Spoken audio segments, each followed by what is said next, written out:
Hey Frank, hey Frank, when we die, I'm clucking your ass up for the next 1,000 years.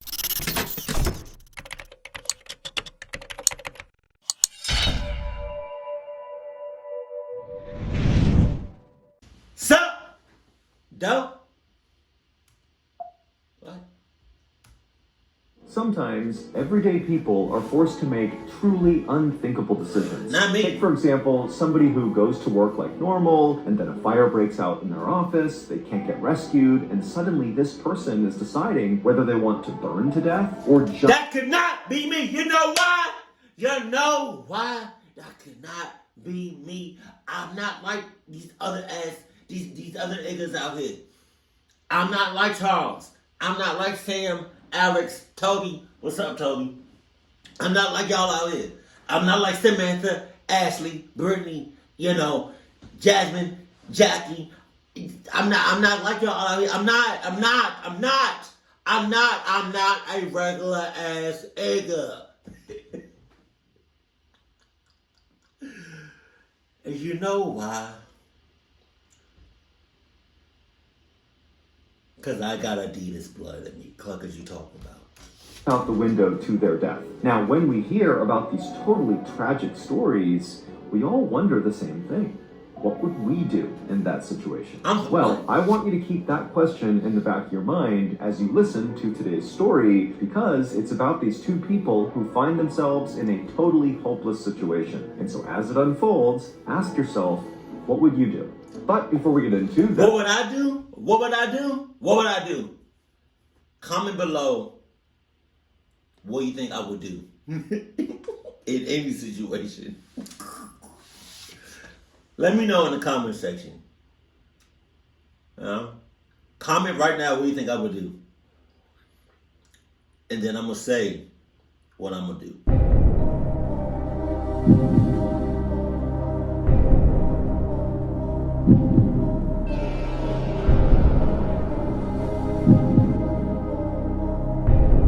Yeah, you got it. Whole ass. Story. If you're a fan of the strange, dark, and mysterious delivered in story format, then you come to the right place, because that's all we do, and we upload once a week. So, if that's of interest to you, after the like button has gone to bed for the night, secretly sneak into their room and slightly unplug their phone charger from their phone so it looks like it's plugged in, but it's not charging. Also, please subscribe to our channel and turn on all notifications so you don't miss any of our weekly uploads. Okay, let's get into today's story.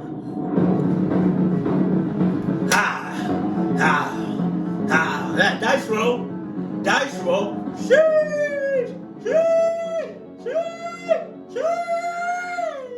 At about 1:30 in the afternoon on August 8th, 1999, a park ranger named Lance Madsen stood frowning down at a dusty red Mazda car inside of an otherwise empty parking lot just outside of Carlsbad Caverns National Park in New Mexico.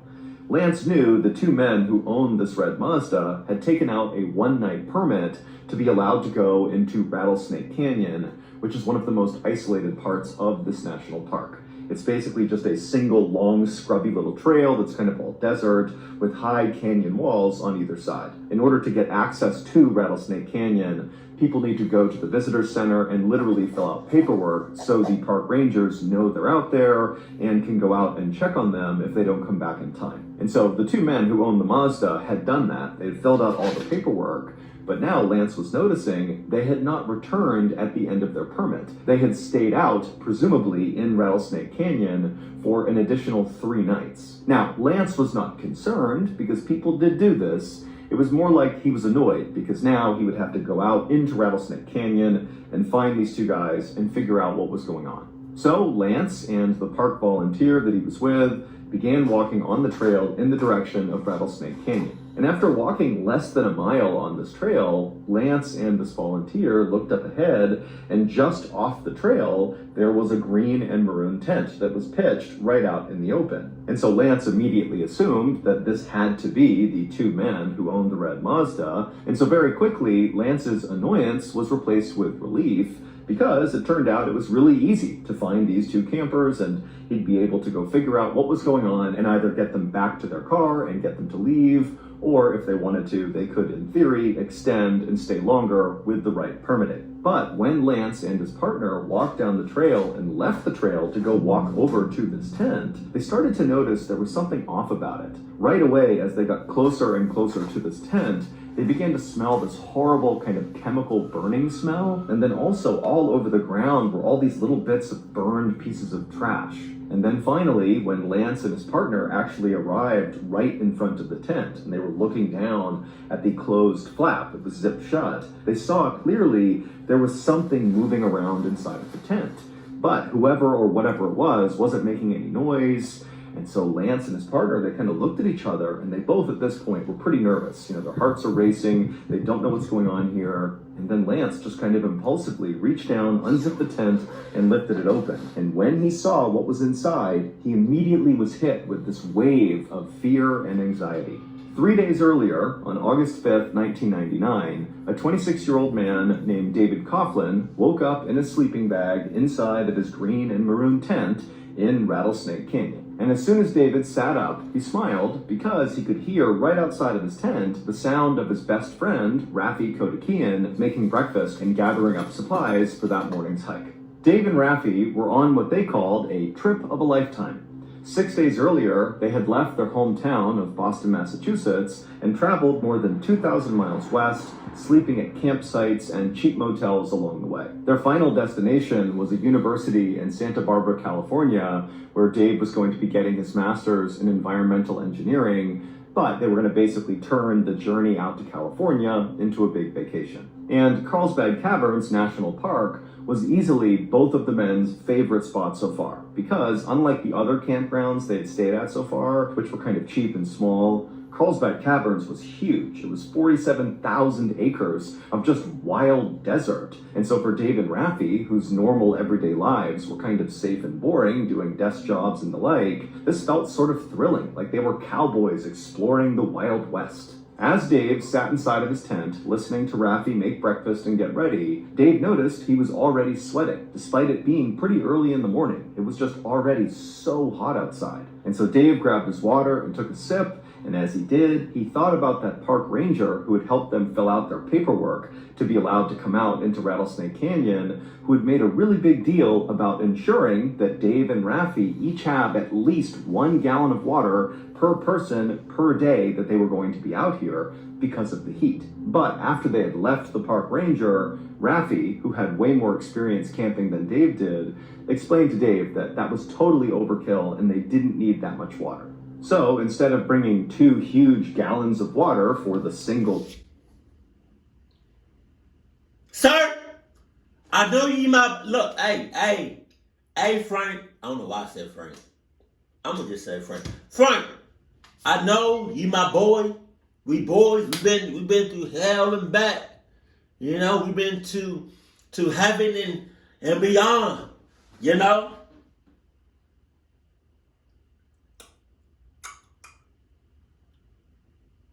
But guys, it's hot as shit out here. It's hot. You crack. You go, what? Early in the morning it's hot. Middle of the day it's hot. At night it's hot. In the middle of the night it's hot. It's hot. 24 hours a day. It's hot. Oh, excuse me. Jesus. It's hot, man.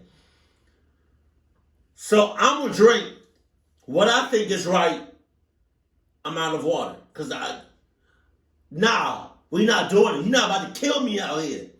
I already see your cluck-ass intentions. And I'm not trying to have it. So I might drink more water than what I'm really going to drink. You go ahead and drink, what's the size, what's the ounce, like the regular size of water bottle? You drink that. Nothing else. No gallons, no half gallons. I'm tempted to just give you a shot of water. Like a shot glass of water. And that's it. Talking to me crazy like that. Night they planned to be out in Rattlesnake Canyon, Raffi had brought along for both of them just 3 16-ounce bottles of water. For reference, that's approximately 6 times less than what the park ranger had suggested. Wow. The man had already used one of those 16-ounce bottles of water to boil hot dogs the night before for their dinner, and now the bottle that Dave was drinking from was already half empty, and so he was pretty much down to the last of his water. But Dave wasn't really worried about his water because he and Raffi were going to be hiking out of Rattlesnake Canyon that day and heading back to their car and continuing their journey out to California. And they knew they had set up their tent very close to the parking lot. And so it was a short hike, they're back in their car, and then they're good. No. And so Dave capped his water, he got out of his sleeping bag, he left the tent, and he joined Raffi in prepping their supplies to get ready for their hike out. And by 8:30 a.m., their entire site was packed up, and the two men were on their way heading back. The two men walked at a leisurely pace in the direction towards their vehicle for about an hour, and as they walked, they did see signs that they were on the right trail. There were these stacks of white rocks that marked the trail, but after walking this full hour, they knew they probably should have been at the parking lot, but they didn't see it yet. However, the two men were not worried yet because remember, they know they're close, and so they're thinking, okay, maybe a couple more minutes and we'll see the parking lot. And so they stopped, they had some more water, and then they kept on walking. But after walking for another 2-3 hours, still in the direction that they believe was towards the parking lot. What? Didn't he just say maybe we'll meet in a couple more minutes? How you go from a couple more minutes to 4 hours? Holy shit! They did not see the parking lot. In fact, they didn't see anything that looked familiar, and there were no more stacks of white rocks to show they were even on a trail. They were totally lost. And so Dave and Raffi, who were doing their best not to panic, they both sat down, they pulled off their packs, and they pulled out their topographical map and began looking for some sign of where they were. But neither man could read the topographical map, and so all the swirls on the map showing every contour of every geographical feature, it just didn't make any sense to them, and so the map was of no use, and it was getting hotter and hotter by the minute. And so Dave and Raffi put the map away, feeling totally frustrated, and for a second they thought about getting up and just continuing to walk roughly in the direction they thought they should go. But as soon as they stood up, they both just felt so exhausted from walking and the heat, which was now, it's noon, so it's really burning down on them. And so the two men just walked over to the edge of a canyon wall where some shrubs were kind of hanging off the wall, providing a little bit of shade. And the two men just plunked down right underneath the shade, and they just sat there in silence. Both men... Hey, Frank. Hey, Frank. When we die, I'm clucking your ass up for the next 1,000 years. Knew they did not have the supplies to stay out in this canyon for much longer. They certainly didn't have enough water, which now really was starting to feel like a huge oversight. But luckily, as they're just sitting there, these huge storm clouds rolled in, and for a very short amount of time, there was this incredible downpour of rain. Oh, shit. And so Dave and Raffi began catching the raindrops in their mouths, and they began drinking the water off of rocks and leaves. And it wasn't a lot, but it was enough to kind of boost their spirits. They got a little bit more hydration in, and they were kind of ready to deal with the problem they were facing. After the storm had gone, Dave and Raffi decided that their best move was just to continue walking and try to find this parking lot. Serious? But despite this motivation, Dave and Raffi would walk for hours and hours into the night. They would not find the parking lot, and so finally they realized they would have to stop and set up camp for another night. And so Dave and Raffi, who by now were really starting to feel scared, they found this washed out gully and they set up their green and maroon tent, but neither man could sleep. And so they just sat outside of their tent, telling each other that don't worry, the park rangers are bound to have noticed that we did not come back in time. We only had that 1-day permit. We've exceeded the limit. They're bound to come out here and find us. But in the back of both Dave and Raffi's mind, they weren't so sure that was definitely going to happen. They didn't really know how long it would take for park rangers to notice when people stayed too long. But as Dave and Raffi were speaking, they suddenly noticed far off in the distance something that looked like headlights, like on a car. And it was moving across the horizon. And both Dave and Raffi thought, wait a minute, that's going to be a road right there. All we have to do is go to that road and we're saved. We don't need the park rangers to come rescue us. And so suddenly Dave and Raffi were filled with hope. What you talking about? What you talking about saved? It's a road. Who about to save us? Because I'm sure as hell not going to do it. I don't care how many times I drive past y'all. I'm not stopping. Though you can look at me all you want. You can wave you can wave me down all you want. I'm not stopping. Sorry, not sorry. And they forgot about how thirsty and hungry they were, and they just crawled into their beds and they fell asleep almost immediately because all they wanted to do was get to the next morning where there'd be daylight so they could hike out and get to that road and get back home. Dave and Raffi woke up early the next morning and they were very eager to get up and start making their way towards this road, but instead of packing up their campsite and bringing it with them, they decided instead to leave their campsite and leave behind a journal that had some information about who they were and what they were doing in case park rangers came looking for them. And so Dave pulled out a journal from his pack and he drew a kind of crude map of where this campsite was and where they were going towards this road that appeared to be up on this ridge. And then also Dave included in this note, Dave and Raffi's names, their ages, where they lived, some contact info, and also the fact that they were completely out of food and water, and that if you find this journal, please follow up and make sure we're okay. And so after leaving behind this journal at the campsite, Dave and Raffi set off to go to this road. But after walking for hours and hours up a kind of gradual incline, they reached what appeared to be this kind of third ridge where up and above the ridge was this road. But to get up onto this kind of wall right in front of them was really challenging. There was cactus everywhere, and the gullies that kind of led up to the top of this ridge were very slippery and almost vertical, so nearly impossible to climb. And so this was really a chore getting up there. And you got to remember that Dave and Raffi are already totally exhausted. They have no food, no water, and so this is miserable. But eventually, Dave and Raffi were able to get up onto this ridge, and they looked out, and there was no road. There was nothing. It was just pure desert as far as they could see. And so they had no idea what those lights were that they saw. Clearly, it was not headlights. I mean, for all they knew, it could have been a figment of their imagination. They're desperate to be saved, and so maybe it was possible that they imagined seeing this road.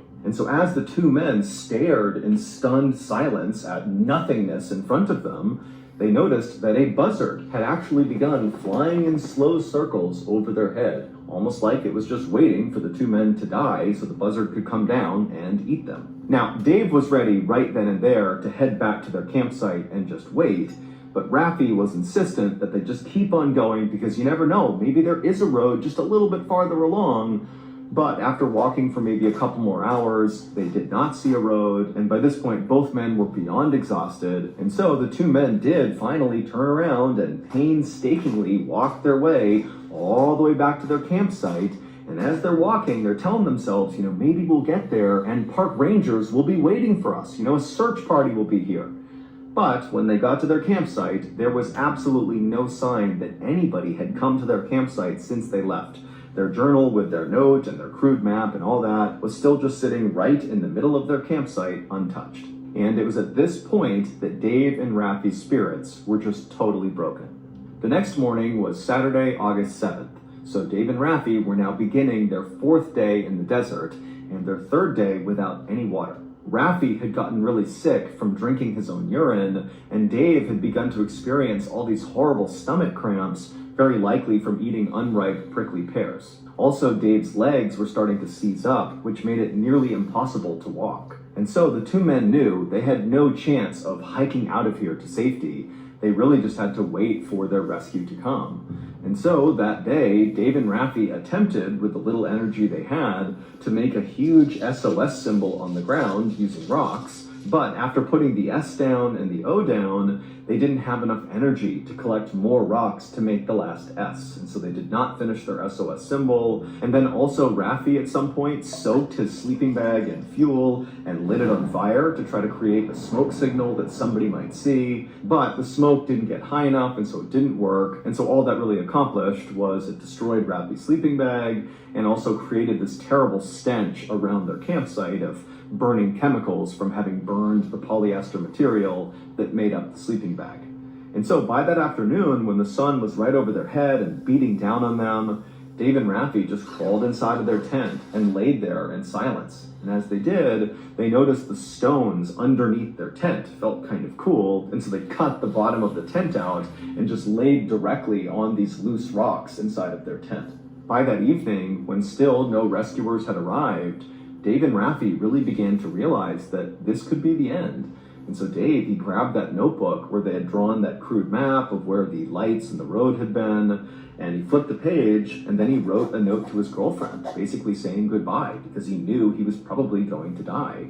And then Raffi, he took the journal, and he did something similar, but also included that, he would not allow the buzzards to get them, that they would at least ensure their bodies were intact for their families to find.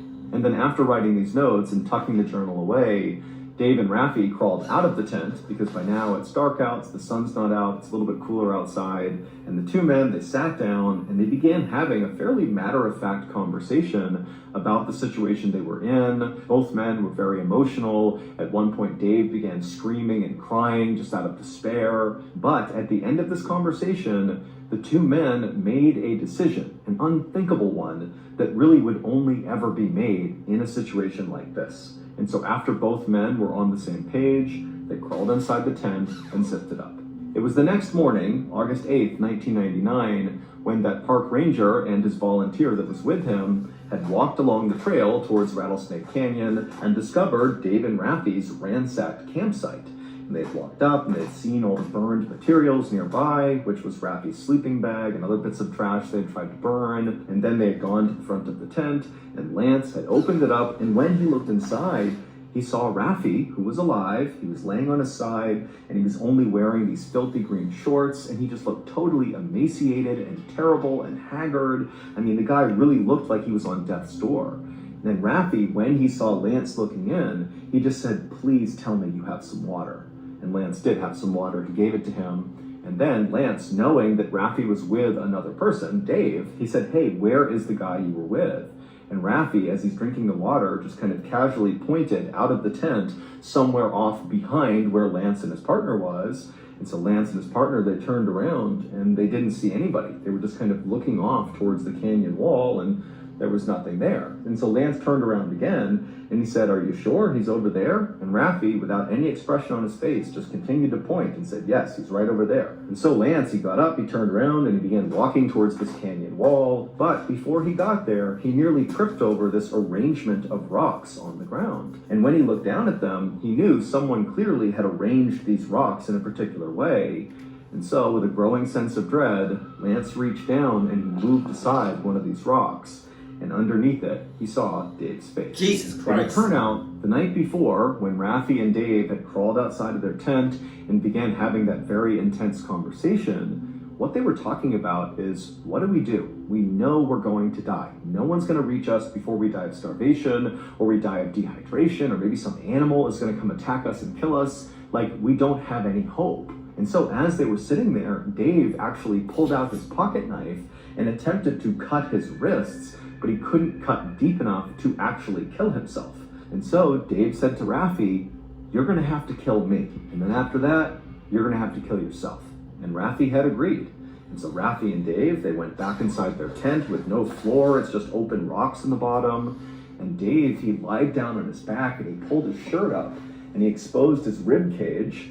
And then Raffi pulled out his 4-inch pocket knife and he placed it right up against Dave's rib cage. And then with Dave basically egging him on to stab him, Raffi attempted to push the knife into his heart, but he couldn't break the skin. And so Dave, he's now screaming out in pain, but he's still urging Raffi to come on, just do it already. And finally, Raffi does manage to get the knife right through his ribs and into Dave's heart. Dave did not die right away, but Raffi covered his mouth and continued to push that knife in until he did die. And then once Dave was dead, Raffi used the little bit of energy he had to drag his body away from the tent, where he buried him under those rocks. And then Raffi, who now has no energy left, just crawled back to his tent and laid down on those loose rocks inside of his tent and waited to die. But just a few hours later, on the morning of August 8th, Lance, the park ranger, along with his volunteer, had come down and discovered Raffi before he had died. Little did Dave and Raffi know, this campsite where they had been for the past few days was just a 15 or 20 minute walk from their car. Oh my Bye.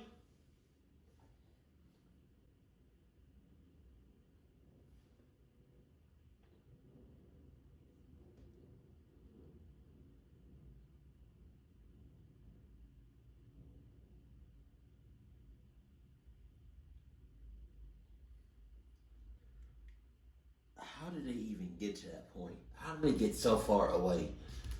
11th, 2000, Raffi pled guilty to murder and was sentenced to 16 years in prison. However, Raffi insisted throughout the trial that the reason he killed Dave was because Dave asked him to. It effectively was a mercy killing, and that Raffi intended afterwards to die himself. This was murder-suicide. And Dave's family believed Raffi, and so did another judge. And so ultimately, Raffi would only serve 16 months in prison before he would be released.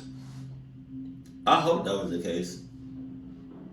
So that's going to do it. If you got something out of today's episode and you want to hear more stories like this one, be sure to check out our podcast called the Mr. Ballin Podcast, where we have literally hundreds more stories available right now. Again, the podcast is just called the Mr. Ballin Podcast, and it's available exclusively on Amazon Music. I can't help but think if they had the right amount of water, or like the recommended amount of water that they were supposed to have, if they would have been in, I don't think they would have been in this situation, but I think they would have been kind of close. But to be right there, to be walking for hours and hours and hours and what it seems like days on end, and to stop from a 15, 20-minute walk. Damn. Holy shit, that's... It's really... One of the friends, one of the guys that said,